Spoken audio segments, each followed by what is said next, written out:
Hello મિત્રો, સ્વાગત છે તમારું મારી યુટ્યુબ ચેનલ કુકિંગ વિથ ગુજ્જુગલમાં. આજે હું તમારી સાથે શેર કરીશ મસાલા ભીંડીની સબ્જીની રેસીપી, અને એ પણ એકદમ સિમ્પલ અને મારી સ્ટાઇલથી. તો આજે હું ડ્રાય મસાલા ભીંડીની સબ્જી બનાવી રહી છું. તો એનો ડ્રાય મસાલો આપણે રેડી કરી લઈએ. તો મેં એમાં બે આખા લાલ મરચાં લીધા છે, 2 ચમચી તલ, 2 ચમચી સિંગદાણા, 1 ચમચી વરિયાળી અને 1 ચમચી આખા દાણા એડ કર્યા છે. જો તમને દાણાનો ટેસ્ટ ના પસંદ હોય તો તમે એને સ્કીપ કરી શકો છો. અને 1 ચમચી મેં લાલ મરચું એડ કર્યું છે. જો કશ્મીરી મરચું તમે એડ કરતા હોય તો 2 ચમચી એડ કરી દેવાનું, અને 1 ચમચી ધાણા જીરું પાવડર એડ કર્યો છે. હવે આપણે એને મિક્સરમાં પીસી લઈશું. તો મિક્સરમાં પીસ્યા બાદ આપણે બીજી પણ તૈયારી કરી લઈશું. આ રીતનો ડ્રાય મસાલો આપણો રેડી થઈ ગયો છે. તો આ ડ્રાય મસાલાને આપણે બીજા કોઈ પણ સબ્જીમાં પણ આપણે એડ કરી શકીએ છીએ. તો એને આપણે બનાવીને પણ સ્ટોર કરી શકાય. મેં સાઈડમાં લસણ મરચાંની પેસ્ટને પણ રેડી કરીને રાખી છે, અને 1 ટમાટરને આ રીતે છીણી લીધું છે. મિક્સરમાં જો તમારે એની પ્યોરી બનાવવી હોય તો બનાવી શકાય, પણ આ રીતે ઇઝી વેથી મેં બનાવી દીધું છે એને છીણીને.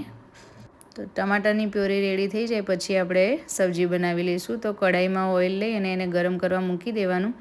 કઢાઈ આપણે થોડીક એ મસાલો ચોટે નહીં એ રીતની થીક હોય તો એ નોનસ્ટિક અથવા જે પણ તમે યુઝ કરતા હોય લેવાની, પણ સબ્જીમાં આપણે ચોટે નહીં એ રીતનું ધ્યાન રાખવાનું. તો ઓઇલ ગરમ થાય એટલે આપણે એમાં રાઈ, જીરું અને હિંગ એડ કરી દેવાની, અને લસણ મરચાંની પેસ્ટ પહેલાં એડ કરી દેવાની. ગેસની ફ્લેમ એકદમ મીડિયમ રાખવાની, વધારે હાઈ ના રહે, નહીં તો મસાલો દાજી જશે. અને પછી આપણે એમાં ટમાટરની પ્યોરી એડ કરી દેવાની. ટમાટરની પ્યોરીને એડ કરીને આ રીતે મિક્સ કરીને પછી તરત જ આપણે મસાલો જે આપણે બનાવ્યો છે ડ્રાય મસાલો એ આમાં એડ કરી દેવાનો છે.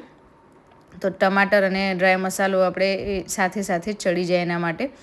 હવે એ બંને વસ્તુ એવી છે કે શોર્ટ ટાઈમમાં જ ચડી જાય, એટલે અડધી મિનિટથી મિનિટમાં જ સરસ એવું ચડી જશે અને એની ઉપરથી ઓઇલ ફૂટી જશે.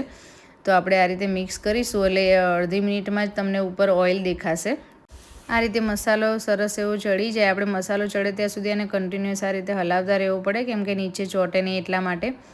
તો મસાલો સરસ તમે જોઈ શકો છો કે એની ઉપર ઓઇલ તરત દેખાવા લાગ્યું છે. એટલે મસાલો ચડી જાય પછી આપણે ભીંડીને એમાં એડ કરી દેવાની.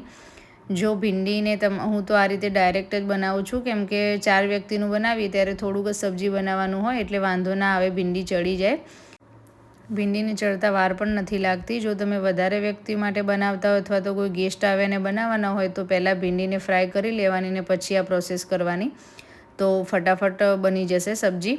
પણ મેં સવારમાં જ આપણે ઘર માટે બનાવતા હોય ત્યારે એવું થાય કે આપણે એ બધી માથાકૂટ નથી કરવી, એટલે મેં ઇઝી વેથી બનાવી છે.